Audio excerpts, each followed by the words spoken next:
So over the weekend, the people over at Team Rankstar had a fantastic tournament, the Rankstar Classic, and at the end of said tournament, they revealed another card from the upcoming mini expansion, and the card that they revealed was Apex Wolf. Now, this is a 6-cost willpower creature. It is a wolf.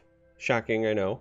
It's 4/4, and it has Breakthrough and Drain, but perhaps the most interesting part is the last gasp. The last gasp on this creature says, draw the top creature of your deck and give it Breakthrough and Drain. Now, right out of the gate, I think this card is very good in Arena because paying 6 for something that might be slightly understated isn't nearly as big of a deal in Arena. But Drain is a very powerful effect in Arena, and being able to replace itself with the draw effect and give that creature Drain, very, very strong. In Constructed, however, we're going to have a little bit of a different story. I think that it has a interesting effect. I think that ultimately it will at least be attempted to be played, but it doesn't have a natural home right now with the cards that currently see play, simply because when you're paying 6 Magicka to do something, it needs to be really impactful in Legends in the current meta. We have a very heavily aggro-based meta, and then you go all the way to the other end of the spectrum where it's like turbo control. And in an aggro-based meta, and that's primarily what it is, I play far more aggro opponents than I do anything else.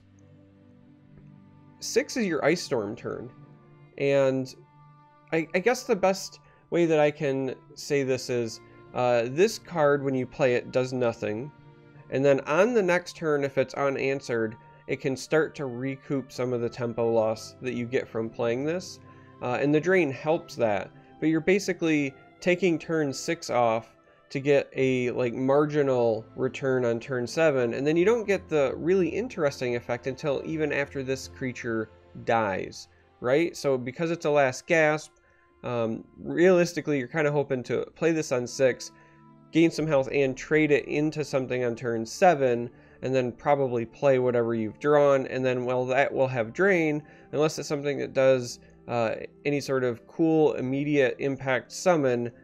You're stuck waiting again, right? And that's a lot of waiting. So, you know, creatures that you could hope to pull with this to negate a bit of the drawback, a bit of the wait, would be things like Cradle Crush Giant, Unkano, Odaving. All of those are going to genuinely benefit from getting the Breakthrough and the Drain specifically, help you bounce back. The problem is, you know, if you get an Odaving, you got to wait a long time to pull that combo off, and if I'm being honest, that's more of like a nail in the coffin move.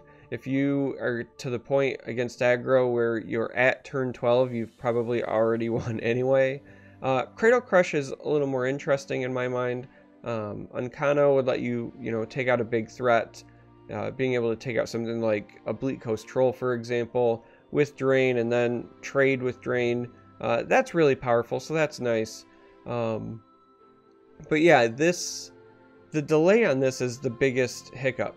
In many ways, I really, really wish this card costed 5 as opposed to 6, and was like a 4/3, a 3/4, something in that area. And the reason I think 5 is more important than 6 is because, again, 6 is a really big key turn.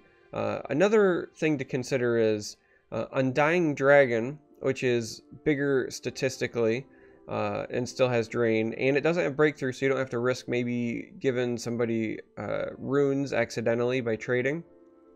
Undying Dragon doesn't see a lot of play right now either. If it does see play, it's usually as like a 1 or a 2 of.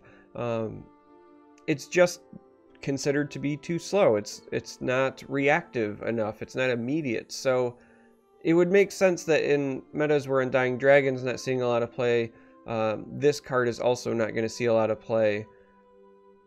Places that I think it could see play. So, grindy, long altar decks, right? So if you're playing like Altar Monk, Altar Mage, this could be a natural fit there. I think that this has potential in a Rage Crusader, specifically because this provides Breakthrough and Drain. If you're trying to play Unstoppable Rage, this card gives you more rage targets, more rage density. even if this were to land on something small like a Broom of Profiteer, being able to play, something that costs 2 and Rage from hand, even more so when your opponent is not planning for it, can be really, really powerful plays. But yeah, this is it's just in the current meta, I think this needs more cards to support it. Now, we haven't seen everything that's going to be revealed. Maybe some other cards will come out that will help support this. But one other thing I want to talk about just real quick.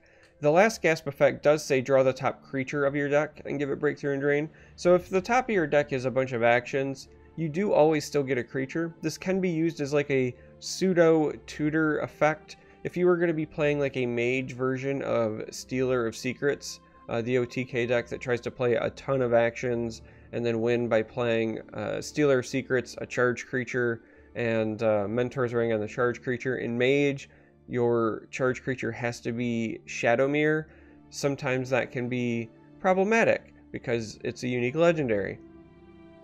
Apex Wolf, if you were running Apex Wolf, Stealer of Secrets, and Shadowmere, Apex Wolf would hopefully find you one of your combo pieces because it's always going to draw a creature. So in that regard, it can be almost like a tutor effect. There could be some usefulness there.